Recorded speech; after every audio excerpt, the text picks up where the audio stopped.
I buried my son 20 years ago. I stood at his grave every Sunday for 2 decades, rain or shine, summer heat or winter snow. His phone number stayed in my contacts because deleting it felt like losing him twice. Last month, my phone rang at 2:47 in the morning. His name lit up the screen. I answered. A voice said, "Mama?"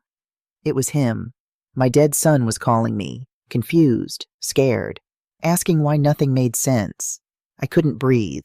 I couldn't speak. Before I tell you what happened next, let me take you back to where this nightmare began. 20 years ago, I buried my son beneath an oak tree at Riverside Cemetery in Baltimore, Maryland. His name was carved into gray stone. Jamal Raymond Washington, born April 12, 1986, died November 3, 2005. Forever our shining star. He was 19 years old. The funeral lasted 40 minutes. There were maybe 40 people there. His basketball teammates came, young men in suits that didn't fit quite right, with red eyes and shuffling feet. They didn't know what to say to me. What do you say to a mother who just lost her only child? They mumbled condolences and looked at the ground. Within a year, most of them stopped calling. Within 2 years, none of them mentioned his name. That's how death works. People move on. They have to. But I couldn't. My name is Diane Washington. I'm 58 years old now. I was 38 when I lost Jamal. I'm a retired nurse, though I still pick up shifts at County General Hospital a few times a month. Not because I need the money, but because staying busy keeps me from thinking too much. Thinking leads to remembering. Remembering leads to crying. And I've cried enough to fill the Chesapeake Bay. Jamal was my whole world. My baby boy. My shining star, just like his headstone says. He had his father's smile and my stubborn streak. Raymond, my husband, died of cancer 2 years before Jamal's accident. Pancreatic cancer. It took him in 6 months. One day he was coaching Jamal's rec league basketball team, and 6 months later, I was picking out his casket. When Raymond died, Jamal became the man of the house at 17. He took it seriously. Got a job at the auto parts store after school, helped me pay bills, made sure I ate dinner even when I didn't feel like cooking. He'd say, "Mama, Dad would want you to take care of yourself." He sounded so much like Raymond when he said that. And then 2 years later, he was gone too. The accident happened on a Friday night, November 3, 2005. Jamal was driving home from his shift at the auto parts store.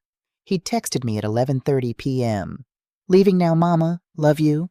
I still have that text saved. I transferred it from phone to phone over 20 years, terrified of losing those 3 words. He never made it home. A semi-truck ran a red light at the intersection of Highland Avenue and Route 40, hit Jamal's car on the driver's side. The impact was so severe that witnesses said they heard it 3 blocks away. The truck driver walked away with minor injuries. My son died. I got the call at 11:43 p.m. I remember the exact time because I was watching the late news, waiting up for Jamal like I always did. When the phone rang, I looked at the clock. I don't know why that detail stuck with me, but it did. 11:43 p.m., the moment my life ended. "Mrs. Washington?" The voice was professional, careful, the kind of careful that means bad news. "This is Officer Martinez with the Baltimore Police Department. There's been an accident involving your son, Jamal. I need you to come to County General Hospital immediately." I knew. Mothers always know. I asked if he was alive. The officer paused too long before answering. "Ma'am, I need you to come to the hospital." That pause told me everything. I drove there going 85 miles per hour in a 45 zone. I didn't care if I crashed. Part of me wanted to. I ran 4 red lights. Not a single cop stopped me. Maybe God knew I was already living through hell and didn't need a ticket on top of it. When I arrived at County General, they took me to a private room. That's when I knew for certain. They only use private rooms for bad news. A doctor came in, young guy, maybe 30. He sat down across from me and said the words that shattered my world. "Mrs. Washington, I'm so sorry. Your son sustained massive trauma in the accident. We did everything we could, but his injuries were too severe. He passed away at 12:17 a.m. There was no suffering. It was very quick. No suffering. Like that was supposed to make it better. Like knowing my baby died fast instead of slow would somehow hurt less. I didn't scream. I didn't cry. I just sat there, staring at this doctor, thinking he must have the wrong person. This must be a mistake. Jamal texted me 30 minutes ago saying he loved me. People who love you don't just die. But he did. They asked if I wanted to see him. I said yes. They led me down a hallway that smelled like disinfectant and death. They took me to a room with a bed and a body covered by a white sheet. The doctor pulled back the sheet from the face. And there was my son. His face was untouched. That's what I remember most. All that damage to his body, but his beautiful face was perfect. He looked asleep, peaceful. His eyes were closed. His lips were slightly parted, like he was about to say something. I touched his hand. It was still warm. I kept thinking he would wake up. I stood there for I don't know how long, just holding his hand, waiting for his chest to move, waiting for him to open his eyes and say, "Mama, what happened?" But his chest never moved. His eyes stayed closed. And then I saw it, the gold bracelet. Jamal always wore a gold bracelet on his left wrist. It was a gift from his grandmother, my mother, for his 18th birthday. She passed away a month after giving it to him. That bracelet meant everything to Jamal. He never took it off. He was left-handed, so he always wore it on his left wrist. Always. But on the body in front of me, the bracelet was on the right wrist. I stared at it for a long moment. Something felt wrong. Why would it be on the wrong hand? But then I rationalized it. The doctors must have moved it during treatment. They were trying to save his life.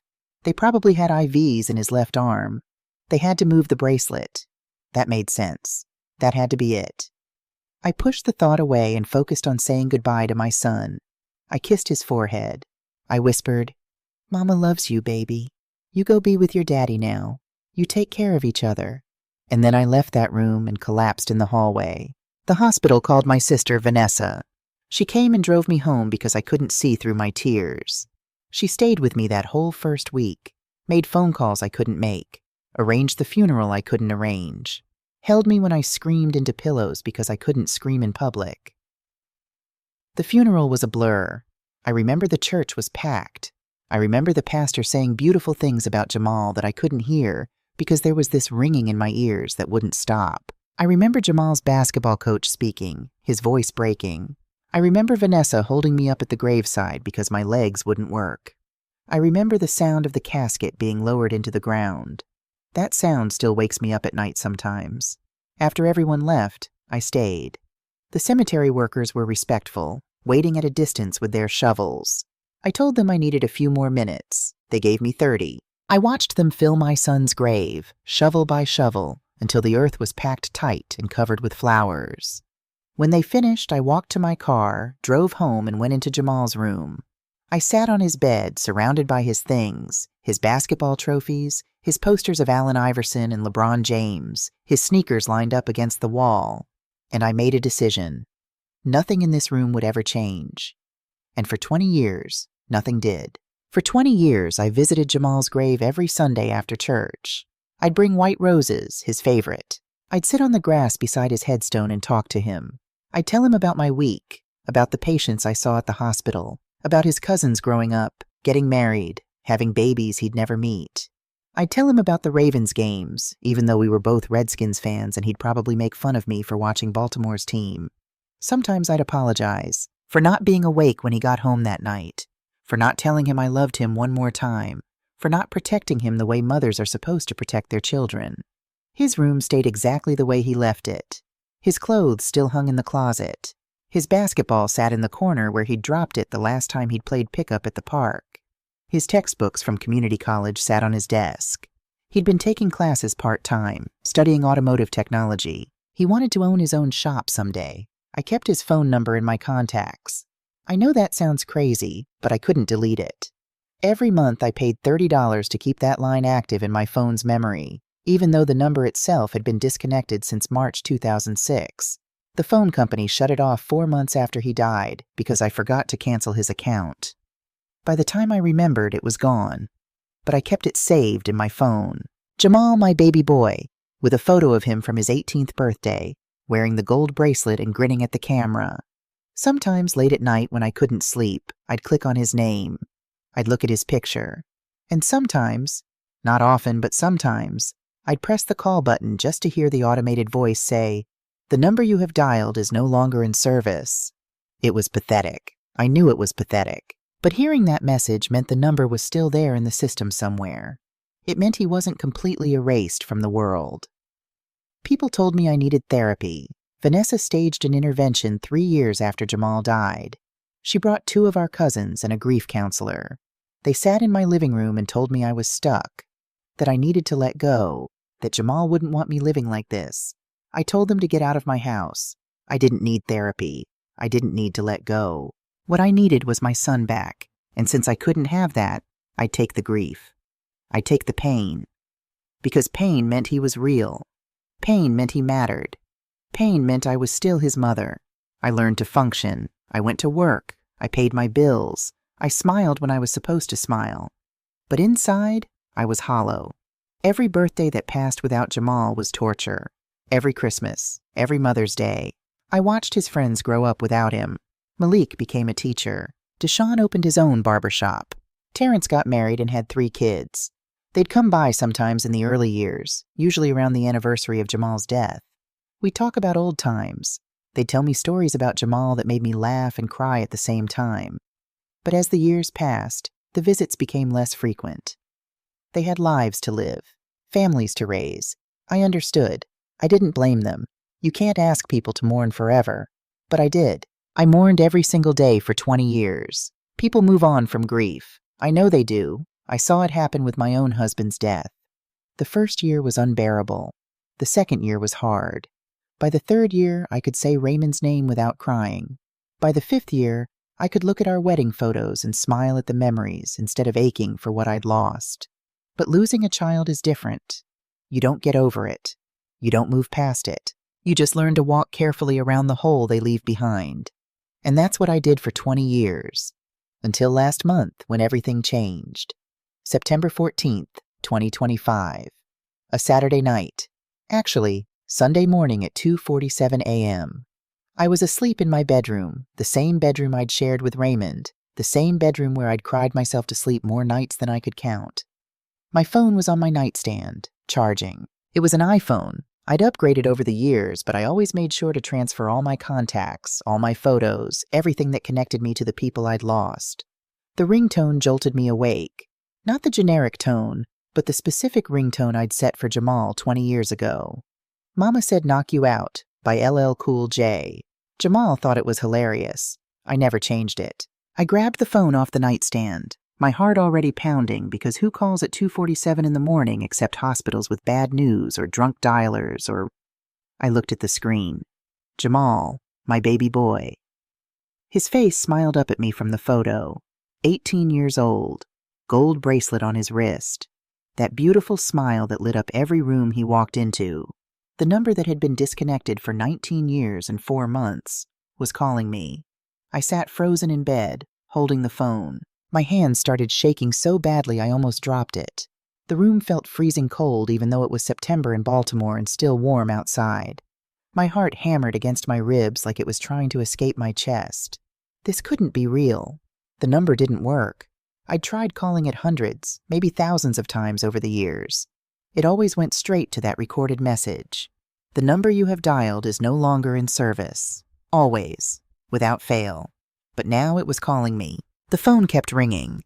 1 ring, 2 rings, 3, 4. I couldn't move. My thumb hovered over the green answer button, but I couldn't press it. What if it was a mistake? What if someone had bought Jamal's old number and it was just a coincidence? What if it was some sick prank? What if I answered and there was nothing there? 5 rings, 6 rings. Something inside me broke. I pressed the button. I lifted the phone to my ear with a hand that wouldn't stop shaking. For 3 seconds, I heard nothing. Just silence. Dead air. Empty space.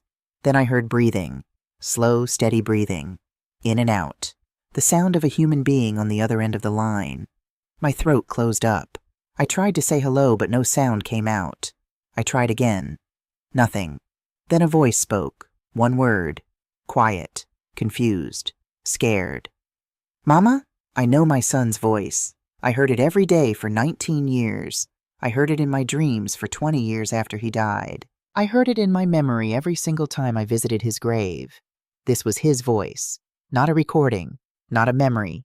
Him, actually him, speaking to me through the phone. My vision blurred. Tears ran down my face in hot streams. I still couldn't speak. My body wouldn't work. My brain wouldn't work. All I could do was sit there, shaking, crying, holding the phone to my ear. "Mama, are you there?" The voice came again. It cracked on the word, there. He sounded desperate, lost, afraid. I forced air into my lungs. I forced words out of my throat. "Jamal?" I whispered. My voice didn't sound like my own. It sounded like something breaking. Silence on the other end. Long, terrible silence. Then, "Yeah, it's me. Mama, where am I?" The question made no sense. Where was he? What kind of question was that? "What do you mean?" I asked. My voice was shaking so hard I could barely form words. "Baby, where are you calling from?" More silence. I heard him breathing faster now. Panicked breathing. "I don't know," he said. "I don't know where I am. Nothing makes sense. Mama, something's wrong. Everything feels wrong." I stood up from my bed. I turned on the lamp on my nightstand, needing light, needing something real and solid in a world that had suddenly stopped making sense. My son was dead. I buried him. I watched them put him in the ground. I visited his grave every Sunday for 20 years. This couldn't be happening. "Jamal, baby, what's going on?" I asked, my voice rising. "Where have you been?" What do you ask someone who's been dead for 20 years? What words exist for this? He made a sound like a sob. "I don't know," he said. "I remember the accident. I remember the truck hitting me. I remember dying, Mama. I felt it. I felt everything stop. Oh God, oh God." He remembered dying. "But then," he continued, his voice breaking, "I woke up, and everything was different. I look different. I feel different. I'm in some place I don't recognize, and people walk right past me like I'm not even here. I've been trying to figure out what happened, but nothing makes sense. Nothing's right." My legs gave out. I sat down hard on the edge of my bed. The lamp cast long shadows across my bedroom walls, shadows that suddenly felt menacing, like they were reaching for me. "Are you hurt?" I asked. Stupid question. He's dead, or he was dead, or I didn't know what he was. Nothing made sense. "Baby, are you hurt?" "No," he said. "I'm not hurt, but I'm scared, Mama. I'm so scared. I don't understand what's happening. Can you come get me, please?" His voice broke on the word please. He sounded like he did when he was 6 years old and had a nightmare. When he'd climb into bed between me and Raymond and whisper, "Mama, I'm scared. Can I stay here?" "Tell me where you are," I said, my voice firmer now, mother mode kicking in. When your child needs you, you don't fall apart. You don't panic. You do what needs to be done. "Give me an address, baby. I'll come right now. I don't care where it is. I'll come get you." "I don't know the address," he said. "Hold on. I'm in a building. It's dark. It looks like apartments? Let me try to find something with an address on it." I heard movement through the phone. Footsteps. Heavy breathing like he was walking fast. A door opening. The sound of papers rustling. And then the line went dead. Just like that. Gone. I pulled the phone away from my ear and stared at it. The screen showed the call had lasted 9 minutes and 43 seconds. 9:43. I stared at those numbers like they held the secret to the universe. My hands were shaking so badly I could barely hold the phone. I immediately called back, pressing Jamal's name, pressing the number I'd called so many times before. The automated voice answered. "The number you have dialed is no longer in service. Please check the number and try again." I tried again. Same message. I tried 15 more times. Same message every single time.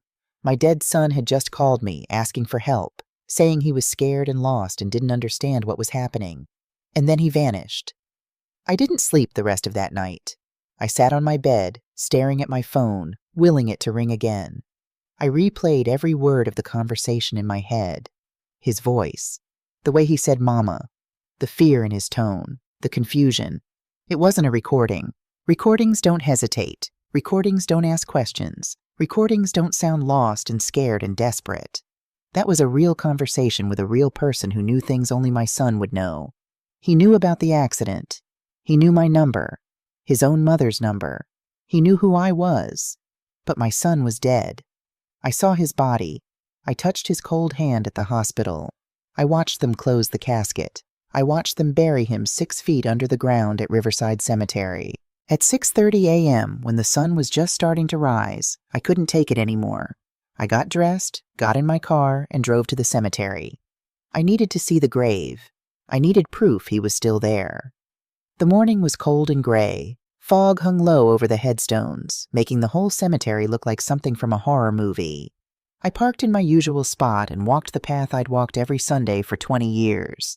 Past the marble angels, past the family plots, past the newer graves with their fresh flowers and recent dates, to the oak tree, to Jamal's grave.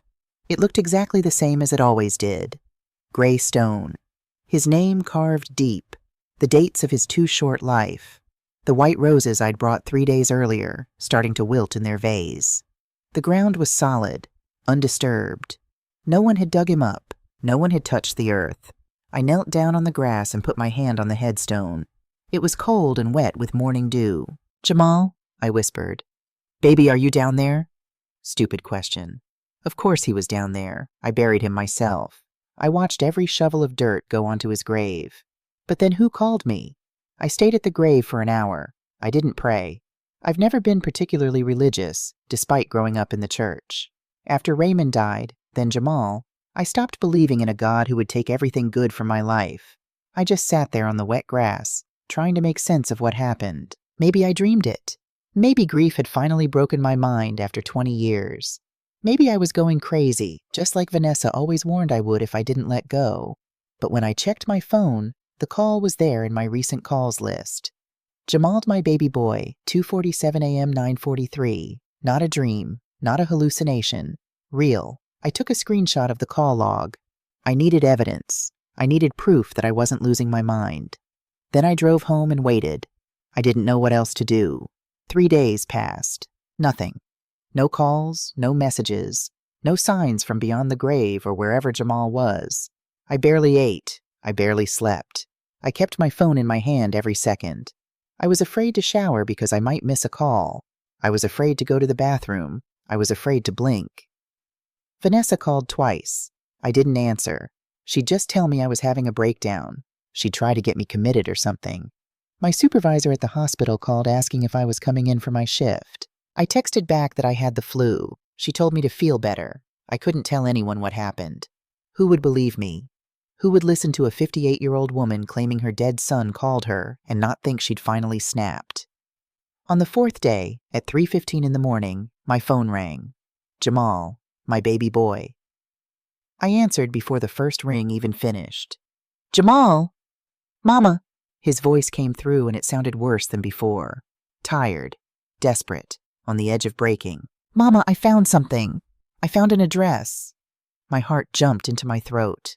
I grabbed a pen and the notepad I kept on my nightstand, my hands shaking so hard I could barely hold either of them. "Where?" I asked. "Baby, what's the address?" He read it slowly, like he was reading it off something.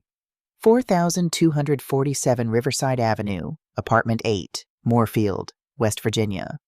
I wrote it down. My handwriting was barely legible. 4247 Riverside Avenue, Apartment 8, Moorfield, West Virginia. "West Virginia?" I said. "Baby, that's 2 states away. That's 8 hours from here. What are you doing in West Virginia?" He made a sound between a laugh and a sob. "I don't know," he said. "I don't know how I got here. I don't know why I'm here. But Mama, something's really, really wrong." "What do you mean? What's wrong?" "I went outside today," he said. "I walked down the street, and people looked right through me. Not past me, through me, like I was invisible. And this woman, she was walking toward me on the sidewalk, and I moved to get out of her way, but she walked into me. Actually into me. Mama, I think I'm dead. I think I'm a ghost or something." No. "You're not a ghost," I said firmly, even though I had no idea if that was true. "Baby, you're talking to me right now. Ghosts can't use phones." He laughed, but it sounded broken, shattered. "Then what am I?" he asked. "Because I look in mirrors and I see someone older. I see a face that's almost mine, but not quite. My eyes are the same, but everything else is wrong. I'm so confused, Mama. I'm so tired. Can you please come get me? I don't want to be here anymore. I just want to come home. Those words destroyed me. My baby wanted to come home. I'm coming, I said. My voice was steady now, determined. Baby, you listen to me. I'm leaving right now. It's 8 hours to West Virginia. I'll be there by noon. Can you wait until noon? Can you stay where you are? Silence. Long, awful silence. Then, I'll try. Mama, I'm so scared. I know, I whispered. I know, baby. I'm scared too, but I'm coming. I promise you. I'm coming to get you. Okay, he said quietly. Okay, I'll wait. I love you, I said. I love you too, Mama. The line went dead. I sat there for maybe 5 seconds, just processing. Then I moved. I threw clothes into an overnight bag. I grabbed my purse, my keys, my phone charger. I filled a thermos with coffee from the pot I'd made an hour earlier. I put on my sneakers. I didn't call Vanessa. I didn't call work. I didn't tell anyone where I was going. My son was alive somewhere. Somehow. Impossibly. And he needed me. That's all that mattered. Before I left, I did one more thing. Something I knew would sound insane, but I didn't care. I called the phone company. It was 4 a.m. on a Sunday morning, but the customer service line was 24 hours. A woman answered with a tired voice. Thank you for calling Verizon. My name is Jessica. How can I help you? I gave her my account information. Then I asked her to pull records for Jamal's old number. May I ask why you need these records? She asked. I've been receiving calls from that number, I said. But it was disconnected almost 20 years ago. I need to understand how that's possible. She put me on hold. Elevator music played. I paced my kitchen, watching the clock tick toward 4:05, 4:06, 4:07. 5 minutes passed, 10 minutes. When she came back, her voice had changed. Confused, uncertain. Ma'am, according to our system, that number has been inactive since March 2006. It was disconnected for non-payment and has had no activity since then. No calls in or out. No data usage. Nothing. That's impossible, I said. I just received a call from that number 15 minutes ago. Before that, I received one 4 days ago. Check again. She put me on hold again, this time for 15 minutes. When the line clicked back on, it was a different voice. A man, older, professional. Mrs. Washington, this is David Chen. I'm a supervisor with Verizon. I've personally reviewed the account in question. The number you're asking about has been deactivated for 19 years and 7 months. Our system shows absolutely no recent activity whatsoever. No calls, no texts, no data, nothing. I felt anger rising in my chest, hot and sharp. I know my son's number, I said. I've had it saved for 20 years. I'm looking at my call log right now. 2 calls, both from his number, both lasting several minutes. How do you explain that? The supervisor's tone became careful, gentle, the way people talk to someone they think is unstable. Mrs. Washington, he said slowly, sometimes grief can cause us to see things that aren't really there. It's a natural part of the mourning process. We have resources we can recommend, counseling services that specialize in... I hung up on him. I didn't need a counselor. I didn't need someone to tell me I was seeing things. I needed to get to West Virginia. I took more screenshots of my call log. I opened my voice memos app and recorded a video of my phone screen, showing the calls with their dates and timestamps. I took a photo of the address I'd written down. Evidence. Proof. Something to show I wasn't crazy. Then I walked out of my house at 4:47 a.m., got in my 2015 Honda Civic, and started the 8-hour drive to Moorefield, West Virginia. I drove straight through. No stops except for gas once in southern Pennsylvania. I bought more coffee at a truck stop and kept going. My mind raced the entire time. What would I find at that address? Would Jamal be there? Would it be empty? Would this all turn out to be some elaborate hallucination brought on by 20 years of unprocessed grief? Part of me expected to arrive and find nothing. An empty field, a parking lot, proof that I'd finally lost my mind. But I had to go. I had to see. The address was burned into my brain. 4247 Riverside Avenue, Apartment 8, Moorefield, West Virginia. I punched it into my phone's GPS. 8 hours and 12 minutes, the robotic voice told me. Take I-95 south, then I-70 west. I made it in 7 hours and 42 minutes. I arrived in Moorfield at 12:29 p.m. It was a small town, the kind where everybody knows everybody and strangers stand out. Old brick buildings downtown. A diner with a faded sign. A gas station. Not much else. I followed my GPS to Riverside Avenue, and there it was. 4247 Riverside Avenue. An old apartment building. 4 stories. Red brick. Built maybe in the 1970s, with those small square windows and metal fire escapes on the sides. But something was immediately, horribly wrong. The windows on the first floor were boarded up with plywood. The front door had a chain and padlock wrapped around the handles. A faded orange sign hung on the chain-link fence surrounding the property. Condemned no trespassing, scheduled for demolition. My stomach dropped. This building was abandoned. Empty. How could Jamal be here? I sat in my car across the street from 4247 Riverside Avenue for 10 minutes, just staring at the building. This couldn't be right. I must have written down the address wrong. In my panic, in the middle of the night with shaking hands, I must have gotten a number mixed up. Maybe it was 4247 Riverside Drive, not Avenue. Maybe it was 4274, not 4247. But when I checked my notepad, the address was clear. My handwriting was messy from shaking, but the numbers were legible. 4247 Riverside Avenue, Apartment 8. This was it. I looked at the building again. 4 stories of red brick, faded and stained with age. The chain-link fence around the property had holes cut in it in multiple places, probably teenagers looking for a place to drink or do drugs. The grass in the front yard was overgrown, knee-high in places. Trash littered the ground. Beer cans, fast food wrappers, a rusted shopping cart on its side. The demolition sign looked old, sun-faded. How long had this building been scheduled to come down? Years, probably. Small towns like this didn't have the budget to tear down abandoned buildings quickly. They just cordoned them off and waited. I got out of my car. The afternoon was warm, but I felt cold. My legs were stiff from 8 hours of driving. I stretched, trying to work feeling back into my limbs, all while keeping my eyes on the building. What was I doing here? What did I expect to find? But Jamal had given me this address. My son, my dead son, had called me twice and given me this specific location. There had to be a reason. I looked around. The street was quiet. A few houses down the block, all of them old but maintained. An elderly man was mowing his lawn 3 houses down. A woman was getting groceries out of her trunk across the street. Normal Sunday afternoon activity. No one was paying attention to the crazy woman about to break into a condemned building. I walked to the fence and found one of the larger holes. I glanced around one more time, then squeezed through. My shirt caught on the chain link and tore slightly. I didn't care. I approached the building slowly. Up close, it looked even worse.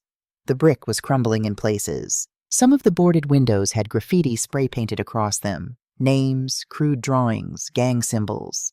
The concrete steps leading to the front door were cracked and uneven. The front door was secured with a chain and industrial padlock. No getting through there. I walked around the side of the building, stepping through weeds and trash. Broken glass crunched under my sneakers. I found a side door, metal and rusted. The handle was broken off, and when I pushed, the door swung open with a loud creak that made me freeze. I waited. No sound from inside. No alarm. No one coming to investigate. I pushed the door open wider and stepped inside. The smell hit me immediately. Mold. Rot. Stale air that hadn't circulated in years. Urine. I pulled my shirt up over my nose and mouth, trying to filter the stench. I was in a hallway. Dark, even though it was the middle of the day. The windows were all boarded, blocking out the sunlight. I turned on my phone's flashlight and swept it around. Peeling wallpaper, once probably beige or cream, now brown and black with water damage and mold. Stained carpet, ripped in places to show the concrete underneath. Graffiti covered the walls. West Side, Raven Suck. Tiffany plus Marcus Forever, inside a lopsided heart. Apartment doors hung open on both sides of the hall. I walked slowly, checking the numbers. Apartment 1. Apartment 2, all of them empty. Trash on the floors. Broken furniture. Evidence of squatters and drug users. Needles, burnt spoons, stained mattresses. This place had been abandoned for years, maybe a decade or more. I reached the stairwell at the end of the hall. The stairs were concrete, littered with debris. I climbed carefully, testing each step before putting my full weight on it. The railing was loose, wobbling when I gripped it. Second floor. More of the same. Decay. Emptiness. Silence except for the sound of my footsteps and my breathing. I checked every apartment. Nothing. No sign anyone had been here recently. Just rot and ruin and the ghosts of lives once lived here. I climbed to the third floor. My heart was pounding now, and not just from the exertion. Every instinct I had was screaming at me to leave. This place felt wrong, dangerous, like the building itself might collapse around me at any moment. But I kept going. Third floor hallway, same peeling wallpaper, same stained carpet, same graffiti. I walked down the hall, my phone's flashlight beam cutting through the darkness. Apartment 5, Apartment 6, Apartment 7. And then, at the end of the hall, I saw it. Apartment 8. Unlike every other door in the building, this one was closed. Fully closed. No damage. The number 8 hung straight on the door in brass metal that looked polished. Clean. I stood in front of it for a full minute, my hand frozen in midair, reaching for the handle. Every nerve in my body was firing warning signals. Run. Leave. Get out of here. But my son had sent me here. I reached out and turned the handle. It wasn't locked. The door opened smoothly, silently. No creaking like every other door in this godforsaken building. I pushed it open all the way and stepped inside. And then I stopped breathing. The apartment was perfect. Completely, impossibly perfect. While every other unit in the building was destroyed and rotting, this one looked like someone lived here. Actually lived here. The walls were painted a soft blue, clean. No peeling, no water damage, no mold. The carpet was beige and spotless. I could see vacuum lines in it, fresh vacuum lines like someone had cleaned recently. The air didn't smell like mold and urine. It smelled like soap, like coffee, like a home. I stood in the doorway, too shocked to move. The living room had furniture, a brown couch, well worn but clean, a coffee table with a few magazines on it, a television on a stand, a bookshelf with books. Everything was neat, arranged, like a normal apartment where a normal person lived a normal life. This couldn't be real. I stepped further inside and my legs felt weak. On the walls were photographs, framed photographs. I walked closer and my vision blurred with tears. They were photos of my family. Me, Raymond, Jamal. I recognized them immediately. I had copies of these exact photos in boxes at home, in albums I couldn't bear to look at most days. Jamal's first day of kindergarten. 5 years old, missing his 2 front teeth, wearing a backpack almost as big as he was. I'd taken that photo on our front porch. His 10th birthday party. Jamal blowing out candles on a basketball-shaped cake. Raymond standing behind him, hands on Jamal's shoulders, both of them grinning at the camera. Christmas morning when Jamal was 12. All 3 of us in matching pajamas. Raymond's idea, though he pretended to hate it. Jamal holding up a new basketball, his face split in a huge smile. Jamal's high school graduation, cap and gown, diploma in hand. Standing between me and Raymond, both of us bursting with pride. I touched the frame with shaking fingers. The glass was clean. No dust. These photos had been hung recently. How were they here? Who put them here? How did they have the exact same photos I had? My breath was coming in short gasps. I felt like I was drowning. I moved to the next wall. More photos. But these were different. These showed Jamal older. Jamal in his 20s, in his 30s, in ages he never reached. Photos that couldn't exist because my son died at 19 years old. In one photo, Jamal stood in front of a college building, maybe 24 or 25 years old, wearing a graduation gown. The sign behind him read Morgan State University. The photo looked professional, like something from a graduation ceremony. Jamal was smiling, holding a diploma. In another photo, Jamal sat at a restaurant table with 3 other people I didn't recognize.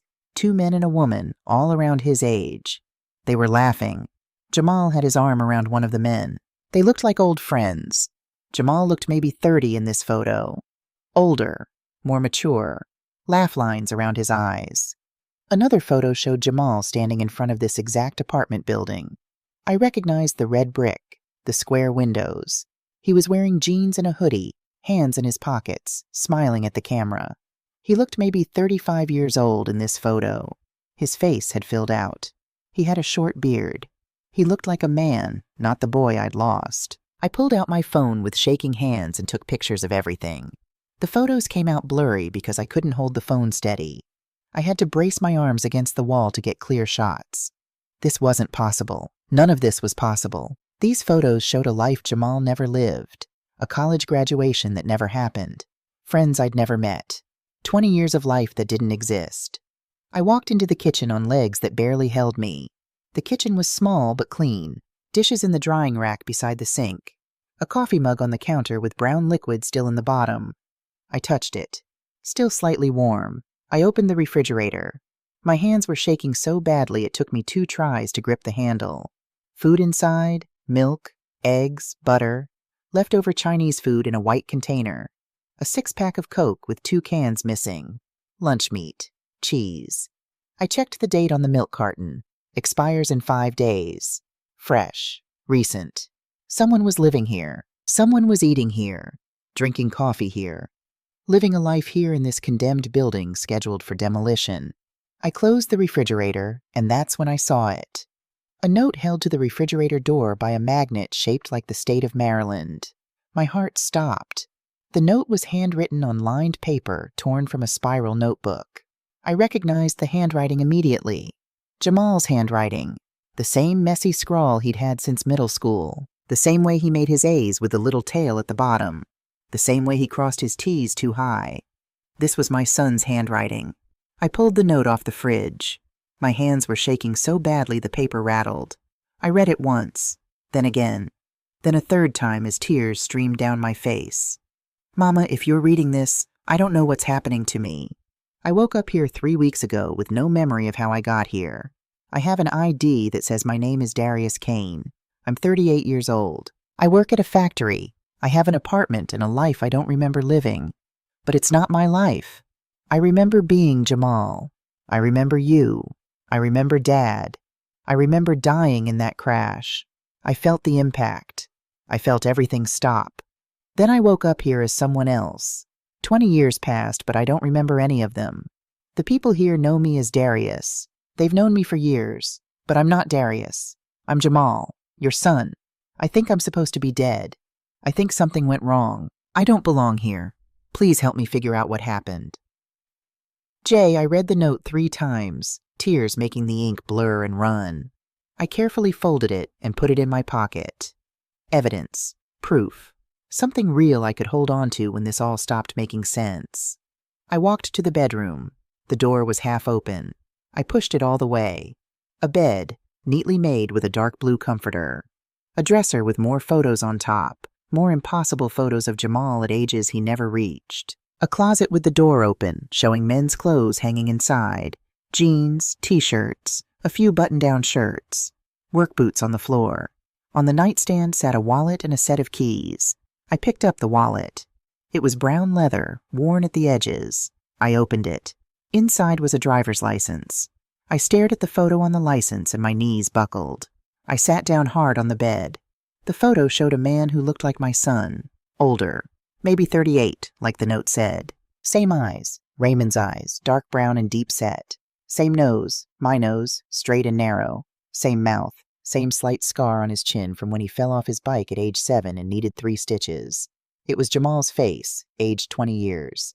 But the name on the license didn't say Jamal Washington. It said Darius Kane. Date of birth, April 12, 1986. The same birthday as Jamal. The exact same day. Address 4247 Riverside Avenue, Apartment 8, Moorfield, West Virginia. I sat on the bed holding this impossible driver's license, trying to make my brain work. My son died 20 years ago. I buried him. But according to this license, he'd been living here, in this apartment, under a different name. Living a life he didn't remember. How was that possible? I looked at the photo again. Really looked at it. If I didn't know better, if this was just a stranger I'd passed on the street, I would have sworn this was Jamal. The resemblance was uncanny. More than uncanny. It was him, just older. I put the license back in the wallet and looked through the rest of the contents. $37 in cash, a debit card for First National Bank, an insurance card, a grocery store rewards card, all in the name Darius Kane. I set the wallet down and opened the drawer in the nightstand. More bills, electric bill, water bill, internet bill, all addressed to Darius Kane at this address, all recent, from the past few months, all showing regular payments, a normal life, a functioning adult paying his bills on time. In the second drawer, I found a lease agreement, 3 years old, signed by someone named Darius Kane in handwriting that looked almost identical to how Jamal used to sign his name. Monthly rent, $650. Who was he paying rent to if the building was condemned? In the third drawer, I found a folder, medical records. I pulled it out and sat back on the bed. My hands were steadier now. I was moving past shock into something else. Determination, maybe. The need to understand. I opened the folder and started reading. Patient name, John Doe, identity unknown. Date of admission, November 3rd, 2005, 11:58 p.m. Facility, County General Hospital, Baltimore, Maryland. Chief complaint, motor vehicle accident. Severe trauma. Assessment. Multiple contusions and lacerations. Severe head trauma to left temporal region. Possible internal injuries. Patient unconscious at scene. No identification found. Treatment. Emergency surgery to relieve intracranial pressure. Patient placed in medically induced coma. Condition, critical but stable progress notes. November 4th, 2005. Patient remains in coma. No change in condition. No family has come forward. Police unable to identify patient. No matching missing persons reports. November 5th, 2005. Stable. Still unconscious. November 6th, 2005. Stable. Social worker contacted John Doe case. November 7th, 2005. Stable. November 8th, 2005. Stable. November 9th, 2005. Patient regained consciousness at 6:22 a.m. Alert but confused. Patient has complete retrograde amnesia. No memory of identity, family, life events prior to accident. Patient extremely distressed. I stopped reading. My vision blurred. November 3rd, 2005. 11:58 p.m. County General Hospital. The same night Jamal died. The same hospital. I forced myself to keep reading. November 10th, 2005. Patient remains amnesic. Psychological evaluation conducted. Patient shows no signs of malingering. Amnesia appears genuine and complete. Patient cannot recall own name, age, address, or any identifying information. No response to photos of area residents. Patient very distressed by memory loss. November 11th, 2005. Neurological consult requested. Doctor, Patricia Freeman evaluation. Complete retrograde amnesia likely due to severe head trauma. Prognosis for memory recovery. Guarded. Some patients recover memories over time, others never do. November 15th, 2005. Patient physically recovered enough for discharge. However, social services involved due to unknown identity. Patient has nowhere to go. No family, no home, no identification. November 30th, 2005. Patient discharged to temporary housing through social services. Patient chose name Darius Kane for himself when asked what he wanted to be called. Social services assisting with obtaining identification and employment. I flipped through more pages. Years of therapy records, depression, anxiety, trauma from not knowing who he was. But he survived. He worked. He built a life. There was a business card clipped to the medical file. Dr. Patricia Freeman, neurologist, County General Hospital, Baltimore, Maryland. A phone number was printed at the bottom. I pulled out my phone. My hands weren't shaking anymore. I felt eerily calm, like I was watching myself from outside my body. I dialed the number. A receptionist answered. County General Neurology, this is Amanda. I need to speak with Dr. Patricia Freeman, I said. My voice sounded strange. Flat. It's urgent. It's about a patient from 20 years ago. May I ask what this is regarding? My name is Diane Washington. My son Jamal died in a car accident on November 3rd, 2005, at County General Hospital. Dr. Freeman treated a John Doe patient the same night. Same accident, same type of injuries. He woke up with amnesia and became Darius Kane. I need to know what happened that night. Silence on the other end. Then, please hold. Elevator music played. I sat on the edge of the bed in this impossible apartment, holding the phone to my ear, surrounded by evidence of a life that shouldn't exist. 5 minutes passed. The music cut off. This is Dr. Patricia Freeman. A woman's voice. Professional. Cautious. Who am I speaking with? I repeated what I'd told the receptionist. My son. The accident. The John Doe patient. The amnesia. Another long silence. Mrs. Washington, Dr. Freeman finally said, and I could hear the uncertainty in her voice. I do remember that case. It was highly unusual. We don't often have patients who wake from comas with complete amnesia and no identification. Dr. Freeman, that same night, the night you treated your John Doe patient, my son was brought to County General from a car accident. He died. I identified his body. But now I'm finding evidence that suggests something went wrong, that the patients might have been confused. I heard her sharp intake of breath. Mrs. Washington, are you suggesting that we misidentified your son's body? I'm suggesting, I said carefully, that 2 young men came into your hospital that night from the same accident scene, both with severe head trauma, both around the same age. One died. One survived but couldn't remember who he was. Is it possible? Is there any possibility that in the chaos of that night their identities were mixed up? The silence stretched so long I thought she'd hung up. Mrs. Washington, she finally said, her voice very careful now. Those are very serious allegations. We have protocols for patient identification. We use fingerprints when available, dental records, physical characteristics. You didn't have fingerprints for the John Doe, I interrupted. He had no ID, no wallet. No one came forward to claim him. You never knew who he really was. But you personally identified your son, Dr. Freeman said. You saw him. You confirmed it was Jamal. What if I was wrong? My voice cracked. What if I was in shock and grief and I saw what I expected to see? What if the boy who died wasn't my son? Another long pause. Mrs. Washington, Dr. Freeman said slowly, what you're describing would require a catastrophic failure of multiple systems. Intake procedures, patient identification, death certification. But it's possible, I pressed. It's possible, isn't it? She hesitated. Mrs. Washington, I would need to pull the records from that night. All of them. Intake logs, treatment notes, everything. That's going to take time. How much time? Give me until tomorrow. I'll see what I can find. But Mrs. Washington, her voice softened. I need you to prepare yourself for the possibility that you won't like what you find, or that you won't find anything at all. Sometimes grief makes us see patterns that aren't there.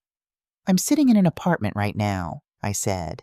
An apartment full of photos of my family, an apartment with medical records showing a John Doe patient admitted the night my son died, with a driver's license for a man named Darius Kane who has my son's birthday and my son's face. This isn't grief, Dr. Freeman.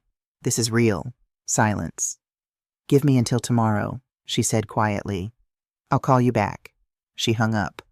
I sat in the apartment, Darius's apartment, Jamal's apartment, I didn't know what to call it, holding my phone. Tomorrow. I had to wait until tomorrow, but I couldn't leave. Not yet. I needed to see him. This Darius Kane.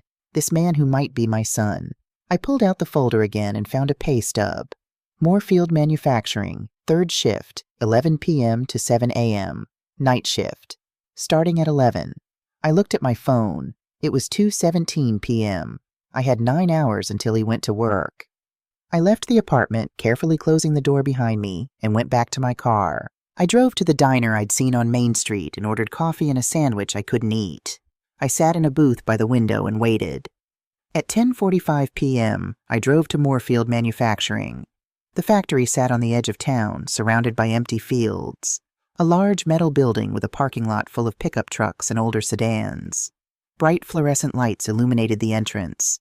I parked near the back of the lot and watched workers arrive for the night shift. Men in jeans and work boots, carrying lunchboxes and thermoses.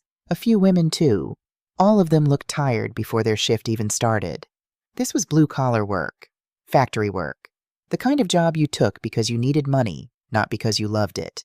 Had my son been doing this for years? This Darius Kane person, had he been working night shifts at a factory in West Virginia while I thought he was dead in the ground? At 10:52 p.m., a silver Honda Civic pulled into the lot and parked 3 spaces from me. A man got out, tall, maybe 6'1", wearing jeans, work boots, and a brown jacket. He grabbed a backpack from the passenger seat and started walking toward the factory entrance. I couldn't see his face clearly in the dark, but something about the way he moved made my chest tighten. The walk, the slight slouch in his shoulders, the way he shifted the backpack from one shoulder to the other. Jamal used to walk exactly like that. I got out of my car and followed him at a distance, my heart pounding so hard I could hear it in my ears. He reached the entrance and stepped under the bright lights above the door. I stopped walking. I couldn't move. I could see him clearly now. His face. It was older. Lines around the eyes. Heavier jaw. The beginnings of gray at his temples. But it was Jamal's face. 20 years older. Exactly how he would look if he'd lived. The same nose I'd kissed 1,000 times when he was a baby. The same mouth that had smiled at me every morning at breakfast. The same eyes, Raymond's eyes, that had looked at me with love and trust for 19 years. Even the way he ran his hand through his hair before opening the door. Jamal had done that exact gesture his whole life. A nervous habit. Touch his hair, then reach for whatever he was about to do. I watched him disappear inside the building. And then I stood in the parking lot and cried. Not quiet tears, loud, gasping sobs that I couldn't control. 20 years of grief and loss and longing came pouring out of me in a parking lot in West Virginia while my son, my impossible alive son, walked into a factory for his shift. I cried until I couldn't cry anymore, until my throat was raw and my eyes were swollen and my chest ached. Then I got back in my car and waited. At 2:15 a.m., workers started coming out for their break. Groups of men smoking cigarettes, talking, laughing. The sound of their voices carried across the parking lot. Then I saw him, Darius, Jamal, whoever he was. He came out alone, separate from the groups. He walked to the far edge of the parking lot, away from everyone else, and leaned against the fence. He stared up at the sky. Alone. Always alone. Just like I'd been alone for 20 years. I got out of my car and walked toward him. Each step felt impossible. My legs shook. My hands shook. Everything shook. 20 feet away. 15 feet. 10 feet. He heard my footsteps and turned. Our eyes met. For 3 seconds, we just stared at each other. Mother and son, woman and stranger, past and present colliding in a factory parking lot at 2 a.m. I saw confusion cross his face. Then something else. Something that looked like recognition, but confused, uncertain, like seeing someone you know, but can't quite place. "Can I help you?" he asked. His voice, Jamal's voice, but deeper, rougher, weathered by 20 years of life I knew nothing about. I opened my mouth, but no words came out. "Are you okay?" He took a step toward me, concern on his face. "You look like you've seen a ghost." The irony of those words nearly broke me all over again. "I'm sorry," I managed to say. You look like someone I used to know." He studied my face more carefully now. His expression changed, troubled, uncertain. "That's weird," he said slowly. "You look familiar too. Have we met before?" I shook my head, not trusting my voice. He stepped closer. "This is going to sound crazy, but I feel like I know you. Like I've seen you before. Maybe in a dream or something."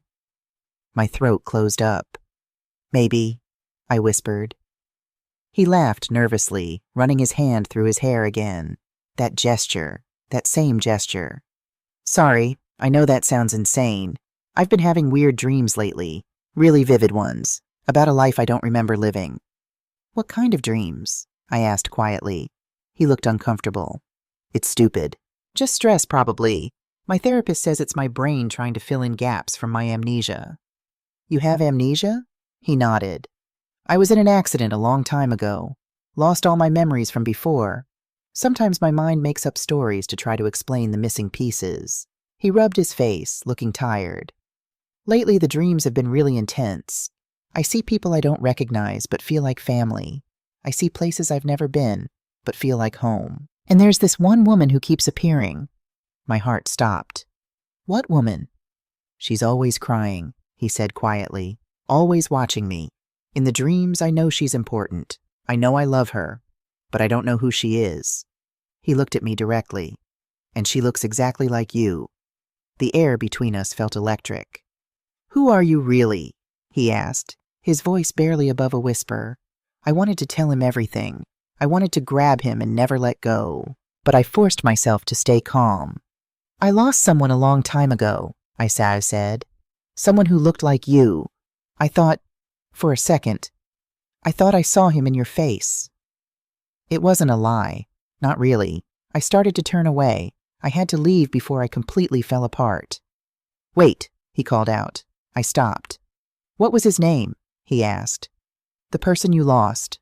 I looked back at him, at his face, my son's face. Jamal, I said. His name was Jamal. Darius went very still. His face went pale. That's impossible, he whispered. What do you mean? How did you know that name? His voice was shaking now. What are you talking about? He pulled out his phone with trembling hands. I've been having these dreams. In them, people call me Michael. No, not Michael. Jamal. They call me Jamal, not Darius. Jamal. I always wake up confused because that's not my name, but everyone in the dreams uses that name like it belongs to me. He turned his phone toward me. On the screen was a note, words written over and over again, filling the entire screen. I am Jamal. I am Jamal, I am Jamal, I am Jamal, written dozens of times. I woke up 3 weeks ago and found this, he said, his voice cracking. I don't remember writing it, but it's my handwriting. I thought I was losing my mind. I thought the amnesia was making me crazy. He looked at me with wide, frightened eyes. But you just said that name. A complete stranger just said the exact name from my dreams. How is that possible? I reached into my pocket and pulled out the DNA test kit Dr. Freeman had given me, the one I'd been carrying since leaving Baltimore, just in case. Just in case this impossible thing was real. I need to ask you something, I said, and I need you to trust me even though you don't know me. He stared at the kit. What is that? A DNA test. It won't hurt. Just a cheek swab. 10 seconds. That's all. Why? He asked. What's going on? I looked into his eyes, Raymond's eyes, my son's eyes. Because I think you're my son, I said. I think you're Jamal, and I think you've been alive this whole time. Darius didn't move for a long time. He just stared at me with an expression I couldn't read. Fear, confusion, and something that looked almost like hope. Your son is dead, he finally said. His voice was flat, careful. You said you lost him. That means he's gone. I nodded. Tears ran down my face and I didn't wipe them away. I buried him 20 years ago. I watched them put him in the ground. I visited his grave every week for 2 decades. But 3 weeks ago, he called me twice from a phone number that's been disconnected for 19 years. He gave me your address, and when I got there, I found an apartment full of photos of my family and a note in my son's handwriting. Darius took a step backward. That's insane. Then prove me wrong, I said, holding up the DNA kit. Take the test. If I'm crazy, it'll come back negative. But if I'm right, don't you want to finally understand who you are? His hand went to his mouth. If you're telling the truth, he said slowly, if I'm really your son, that means I lost 20 years. 20 years I should have had with you. His voice broke. How do I come back from that? We figure it out together, I said. Please. He looked at the kit for a long moment. Then, finally, he nodded. Okay. My hand shook as I opened the package and pulled out the sterile swab. Open your mouth, I said softly. He did. I gently swabbed the inside of his cheek for 10 seconds. This close I could see the tiny scar on his chin, the one Jamal got falling off his bike at age 7. I sealed the swab in the plastic tube. How long? He asked. 48 hours. A doctor at County General is running the test. He wrapped his arms around himself. What do I do until then? Can I give you my number? I asked, so we can talk? He nodded and pulled out his phone. I gave him my number. He saved it as Diane. I need to tell you something, he said quietly. If the test comes back positive, I don't remember being him. I don't remember you. I've lived as Darius Kane for 20 years. Even if the DNA says I'm Jamal Washington, I don't know if I can become him again. The words hurt. but he was right. I understand, I said, he said. I just need to know the truth. He reached out and touched my shoulder briefly. I'm sorry for what you've been through. Then he turned and walked back toward the factory. The next day, I called Dr. Freeman. Mrs. Washington, she said when she answered. Her voice was strange, tight. I've been going through the records from November 3rd, 2005. All night, I found something. Can you come to Baltimore tomorrow at noon? What did you find? I need to show you in person. Please, it's important. I called Darius. The doctor found something. Will you come with me to Baltimore? There was a long pause. Yes, he said quietly. I need to know too. We drove to Baltimore together the next morning. I told him about Jamal during the drive, about his first word, about the bike accident that left the scar on his chin, about his basketball dreams, about how much Raymond loved him. Darius listened, crying silently. I wish I remembered, he whispered. We arrived at County General at 1:47 p.m. and took the elevator to the 3rd floor. Dr. Freeman's office was at the end of the hall. When we walked in, she stood up immediately. Her eyes went to Darius, and her face changed. My God, she whispered. You look just like him. She gestured for us to sit. On her desk were thick folders and a laptop. I spent all night going through archives, she said. On November 3rd, 2005, 2 patients were admitted from the same intersection within 6 minutes of each other. She pulled out documents, hospital intake forms. Patient A arrived at 11:52 p.m. Critical condition, massive head trauma. He was pronounced dead at 12:17 a.m. She slid a death certificate toward me. Jamal's death certificate. You identified this patient as your son, she said gently. I nodded, unable to speak. Patient B arrived at 11:58 p.m., 6 minutes later. Also critical condition, also severe head trauma. But he survived. He fell into a coma and woke 6 days later with complete amnesia. She pulled out more charts. This was our John Doe patient, the one who became Darius Kane. She turned her laptop toward us. 2 photos appeared side by side. Left, a hospital photo from November 2005. A young man, bandaged, unconscious. Right, a driver's license photo. Darius Kane, the same person, older. That's my son, I whispered, pointing to the left photo. Dr. Freeman leaned forward. Here's what doesn't make sense. The police report says there was only 1 accident that night. 1 truck, 1 sedan, 2 people total. But we treated 2 patients with nearly identical injuries from the same location. How is that possible? Darius asked. Only a few explanations, Dr. Freeman said. Either there were 2 accidents and the police only documented 1, or... She paused. Or the patients were confused during intake. It was chaotic. Multiple trauma cases. If 2 young men with similar injuries arrived 6 minutes apart and charts weren't properly labeled. You're saying you mixed them up, I said.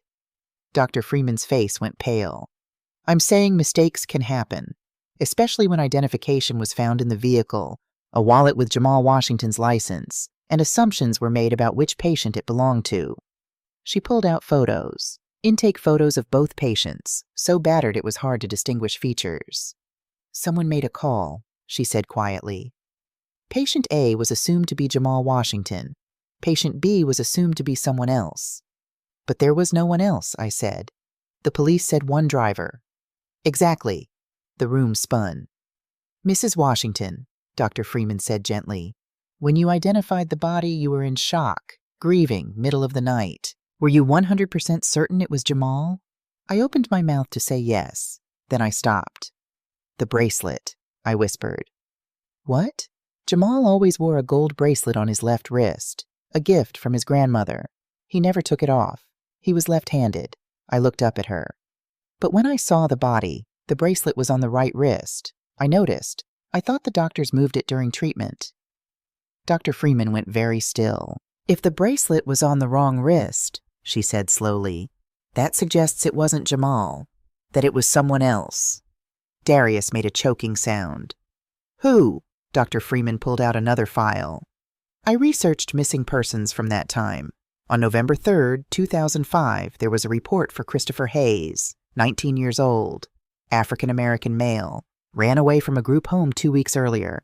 No family, last seen near Highland Avenue. She showed us a grainy photo from a missing person flyer. Christopher Hayes. Similar build to Jamal, similar age. I think Christopher was in Jamal's car, Dr. Freeman said. I think Jamal picked up a hitchhiker. When the accident happened, Christopher died, and Jamal survived but lost all memory. She looked at Darius. I think you are Jamal Washington, and Christopher Hayes is buried in your grave. Silence. How do we know for sure? Darius whispered. Dr. Freeman pulled out a DNA kit. I can test you both today. Results in 48 hours. And I'll recommend exhuming the body to confirm. She swabbed our cheeks, sealed the samples. I'll call you in 2 days, she said. We left in a daze. In my car, Darius broke down. I remember, he gasped through sobs. Oh God, I remember now. What do you remember? Driving home from work. A guy on the side of the road, hitchhiking. I picked him up. He looked at me with terrified eyes. We were talking about basketball. And then there were lights, bright lights from the left. The impact, he made a strangled sound. I remember dying, Mama.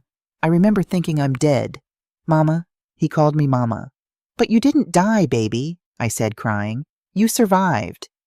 He died instead, Darius whispered. Christopher died, and I lived, and no one knew. We held each other in that parking lot, crying for everything we'd lost and the impossible chance we'd been given. 2 days later, Dr. Freeman called. Mrs. Washington, she said, the results are in. It's a match. Darius Kane is your biological son. He is Jamal Washington. I closed my eyes and let the tears come. We exhumed the body, Dr. Freeman continued. The remains are Christopher Hayes. Dental records confirm it. My baby was alive. Mrs. Washington, I'm so sorry for what happened. The hospital, the protocols. I don't care about that right now, I said. I just care that he's alive. Thank you, Dr. Freeman. I hung up and called Jamal. He answered immediately. Mama? It's positive, baby. You're Jamal. You're my son. Silence. Then crying. I don't know how to be him, he said. I don't remember being him. You don't have to be him. You can be whoever you want. But now you know where you came from. You know who loves you. Can I come home? He asked. Yes, baby, I whispered. Come home. 3 months later, Jamal came to Baltimore every Sunday for dinner. He still lived in Moorfield, still worked at the factory. That was his life. But every Sunday he drove 8 hours to have dinner with his mother. The memories didn't come flooding back. The amnesia was too complete. But sometimes small things triggered something. The smell of chocolate chip cookies would make him smile. The sound of a basketball bouncing would make him pause. We went to Riverside Cemetery together. The grave that had been Jamal's now had a different marker. Christopher Hayes, 1986 to 2005, you are not forgotten. Thank you, Jamal whispered to the grave. Thank you for giving me back to my mother. We planted white roses. Then we visited Raymond's grave. Dad, Jamal said to the headstone. First time he'd used that word. I wish I remembered you. Mama says you were a good man. I'm sorry I don't remember, but I'm going to learn who you were. Who I was. His voice broke. I'm home now. I put my arm around my son. My miracle. Your father would be so proud of you, I said, for surviving, for finding your way back. Jamal leaned his head on my shoulder. I'm home, Mama. Yes, baby, you're home. The phone calls stopped after that. Those impossible calls from the disconnected number. I still don't understand how they were possible. The phone company swore the number had been inactive for 19 years.